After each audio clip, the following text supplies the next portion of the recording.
Video games. Some are good, others are bad, and others just flat out fell off. Some franchises are toxic, like Rust for example. It was toxic to begin with, considering the main objective is to basically steal and destroy what others have to build yourself up. Another game that is unfathomably toxic is Genshin Impact. I hate to admit it, but I play this game a lot, mainly because I have nothing else to do, and it's a guilty pleasure of mine. It would make sense if you compare me to those horn dogs you see online, but the things that make this game so toxic is the vocal minority you see on Twitter, or X now. Some are shippers. This means that they think two characters love each other, when in reality, they're just friends. For all we know, the characters can hate each other's gut, constantly trying to kill each other, but still come to that same conclusion of, yeah, they love each other. And what's worse about the community is the lolicons. Basically, these are people that obsess over children. You can call them out, but they'll just say something like, it's just a drawing, bro. But then when I draw a picture of their house with several red marks on it, it's suddenly not a drawing anymore. And I've been playing since the game dropped. It was the height of the pandemic. Everybody was doing nothing besides playing video games, skipping online classes, and jerking it to God knows what. Another thing I hate about Genshin is how some of the fans don't understand fiction and reality, like the whole Scaramouche drama. I gotta keep this vague for YouTube's sake, but Scaramouche is basically one of the main villains that ends up wanting to change his ways. And fans from China were super upset about this because they absolutely hate his guts. They would pay people to do the missions that had him in it, but that isn't the worst of it. There was a promotion for Scaramouche in this photo right here. Seems pretty innocent, right? Well, apparently the Psycho players didn't. They hated this character so much that they decided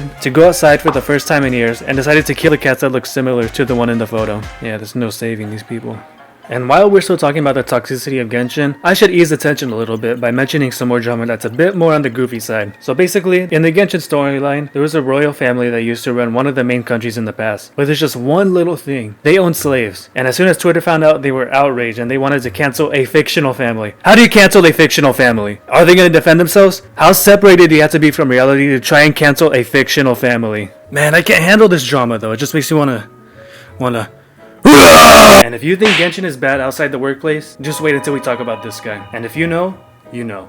But if you don't, I'm gonna ruin your whole day. So basically, this guy was a voice actor for a character named Sainari. And, long story short, he grew minors. Yeah, not surprising. He even said some things about an 8-year-old girl, which I can't bring myself to say because just reading the exact messages in my head gives me goosebumps. What makes this even worse is that he said this to somebody he barely knows on Discord. So he's probably more disgusting in that condom of his. But yeah, he looks like the kind of guy that would do something like that. But Hoyoverse, the developers of Genshin, decided to cut ties with him and got rid of every voice line his character had. And the person who took his place as Sainari was none other than the person that played the role as Greg Heffley in the live-action Diary of a Wimpy Kid movies. And he's a much better fit, to be honest. But yeah, people like this are the reason Genshin gets a bad rep, but the game's soundtrack will forever have a special place in my heart. And if you want a little taste of the game's soundtrack, I've been playing it in the background this whole time. On the topic of toxic games, we have Call of Duty. This game was and still is extremely toxic, but that's what makes it even more nostalgic, to be honest. I remember watching this one guy on YouTube that was beatboxing in COD Black Ops 3 lobbies, and that lit a fire in me to do the same.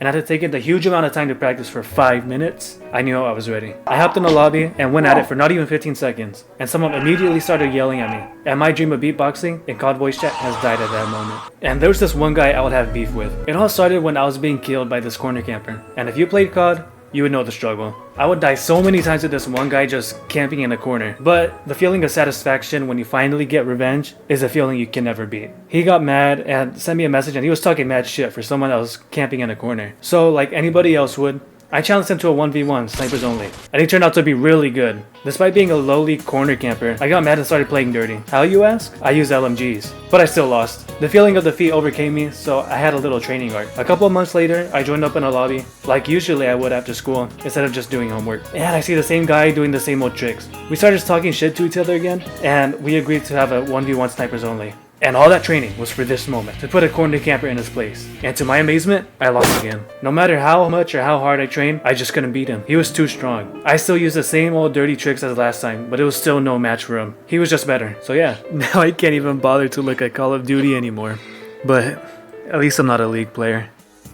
I also find Dead by Daylight to be pretty toxic as well. I've only played a couple of games, once with my cousin and the other couple of times by myself. And the amount of times I've been told to unalive myself within those couple of games is astonishing. There's also a lot of trolls that just fuck around with the killer, and it's goofy until you're the one being trolled. Another game I find to be pretty toxic is probably going to be an unexpected one. It's Minecraft. Now Minecraft was never toxic before until games started to become popular. Before it was a wholesome community about sharing each other's houses and showcasing mods. But now it's mostly just people shipping the whole dream SMP. And it's like I said before, you can't be friends in the eyes of shippers. And not to mention how many Minecraft YouTubers, new and old, were exposed for liking kids and being flat out manipulative, including the Zest Fest known as Dream. Basically, the game as a whole just fell off, but I'm not gonna lie, I still go on a week-long Minecraft binge every once in a while, just to end up leaving my dogs and cats in that endless void. So yeah, that's all I really have to talk about today. And no, I'm not saying everybody that plays these games are toxic. I'm just making generalizations for the fun of it. But there can be exceptions, whether you're a buff Genshin Impact player, or whether you're a positivity spreading Call of Duty player that likes to say good game whether you win or lose. Maybe perhaps you could be the exception and be one of the good people that give a good name to a frowned upon franchise. And have a good day or night wherever you're from.